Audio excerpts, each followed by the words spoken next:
In 2020, EasyEquities released a product that they called EasyProperties, and since then it has been the talk of the investing world because by using EasyProperties, you can invest in real-world properties from a very low cost and receive your dividends or rental income every 3 months, allowing thousands of South Africans to be partial landlords and plenty of people were getting in on the train. But although I work in the property industry, studied property investment at 3 different universities, and have worked on some of the biggest developments in Johannesburg, I in fact was not one of them. And since then I've received questions and comments asking whether I would invest in EasyProperties. So in today's video, I'm going to tell you exactly the reason why I haven't invested in EasyProperties, the pros and the cons, and if I wanted to invest in property, where I would rather be investing instead. So if you want to know what I think of EasyProperties as well as where and where not to invest your money in property, then let's get to the video.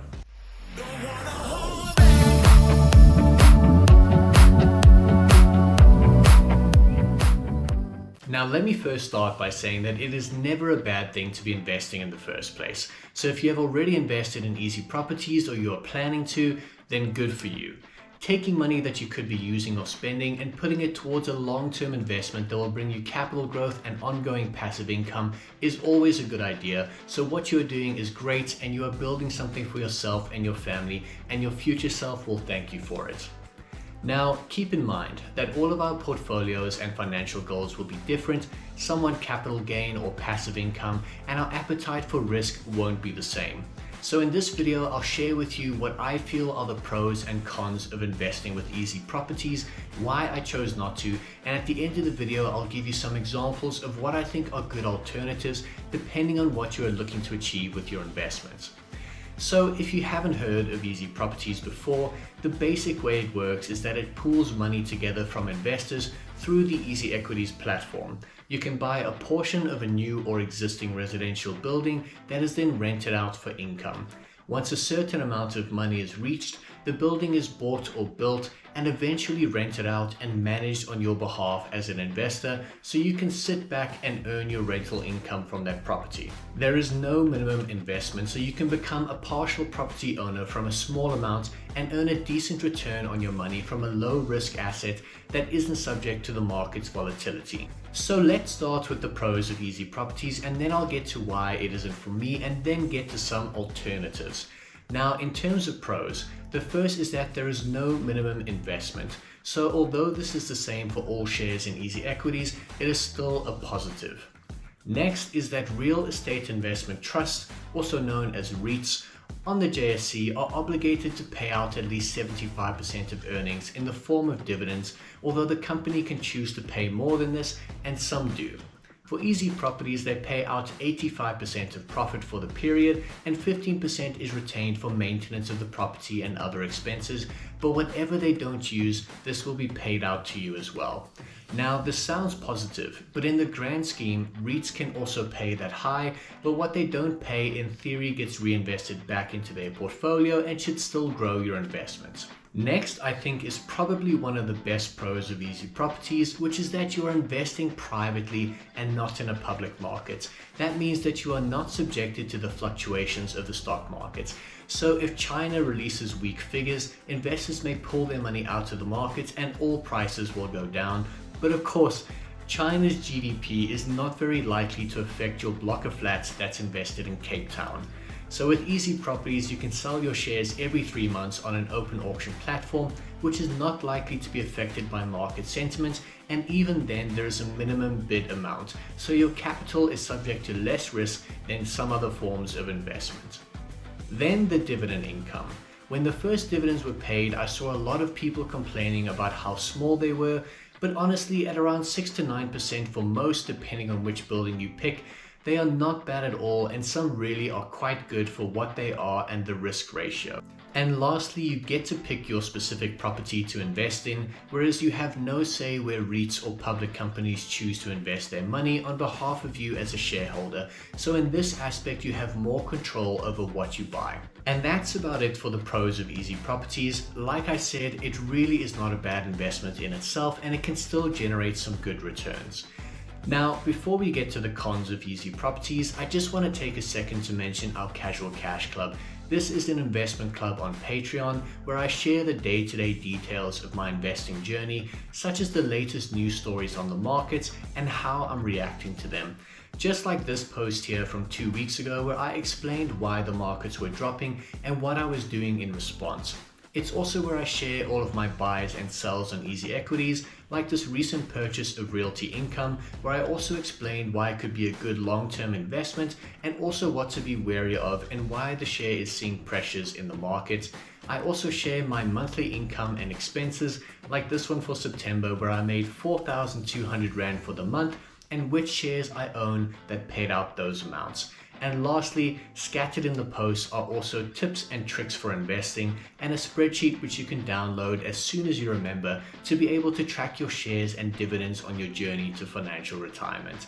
And lastly, there is a one-on-one inbox messaging if you want to chat about investing or your portfolio. So if you want to join in on the Casual Cash Club, you'll find the link in the description and I'll see you there.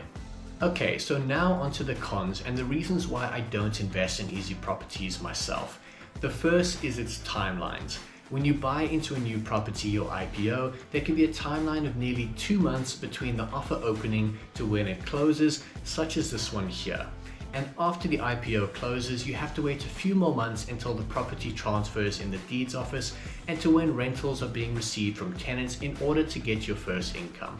So your money is tied up for quite a few months before starting to see any returns where you could have started to see growth or returns in other investments. The second is diversification. While it can be a positive that you are able to pick your property, it also means you are only limited to that property or that area for returns. Whereas property companies like Growthpoint put tons of research into finding the best areas and invest across the world based on where the best growth is. So by investing in certain JSE companies, you are getting the benefit of multiple properties in many different areas across the country and the world based on their research.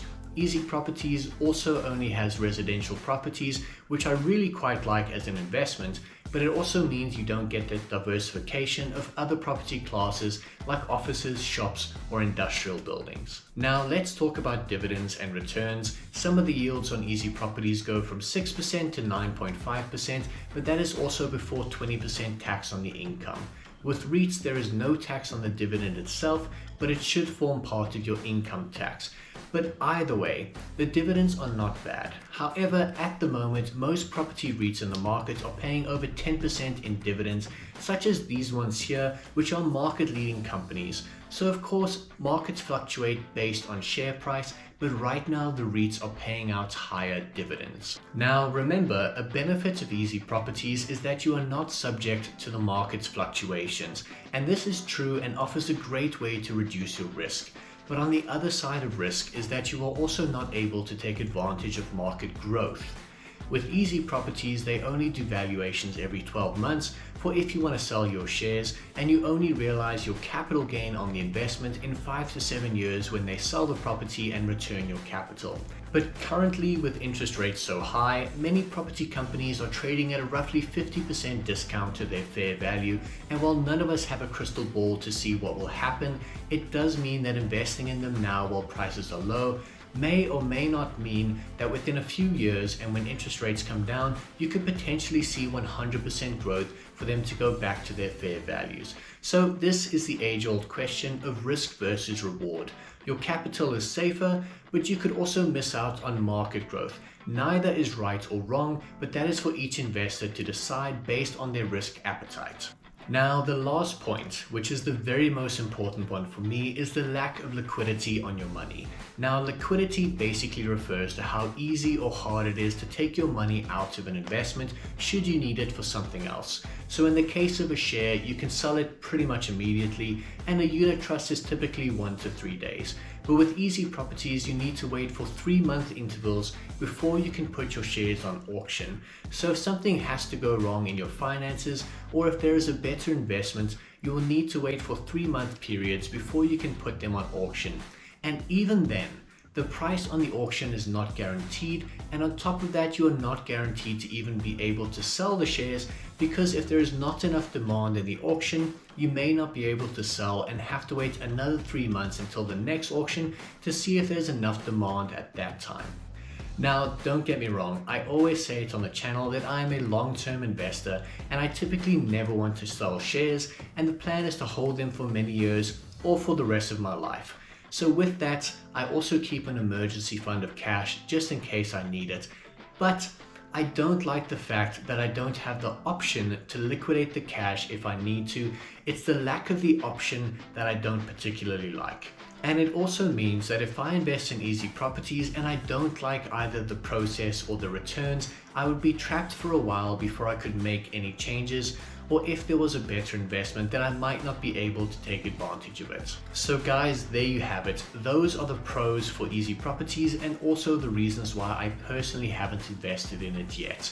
I can't say I won't in the future, but right now there seems to be other ways to generate a similar or better return with easier access to the cash if I need it. So like I promised, let me give you some examples of alternatives that I have invested in instead of EasyProperties. So first, let's chat about some low risk options which are important if you don't want as much risk on your capital. My two low risk investments instead of EasyProperties are my unit trusts, where I have 20,000 Rand in the Coronation Strategic Income, which pays me every 3 months like EasyProperty does, with 9.92% dividends, which is higher than most of the properties. And if you look at its share price over time, it is very low risk, but shows slow and steady growth. Then I also have 25,000 Rand in the Prescient Income Provider, which is also low risk and pays 8.2% a year, but pays you every single month, just like getting a monthly rental from a property. So for low market volatility and great dividends, I use those. Then if you have an appetite for some additional risk, and with that the possibility for either higher gains or losses, I usually look at either listed REITs or property ETFs, which have slightly less risk than REITs. As I mentioned earlier, some of the biggest property REITs like Growthpoint and Redefine are paying dividends like 13 and 12%. And some ETFs like Satrix Property Fund are paying around 8% dividends with slightly lower risk because of the nature of an ETF. And as I mentioned earlier, prices right now are very low in property because of high interest rates. So it has the potential, if you hold for 3 to 5 years, to possibly provide some good capital gains.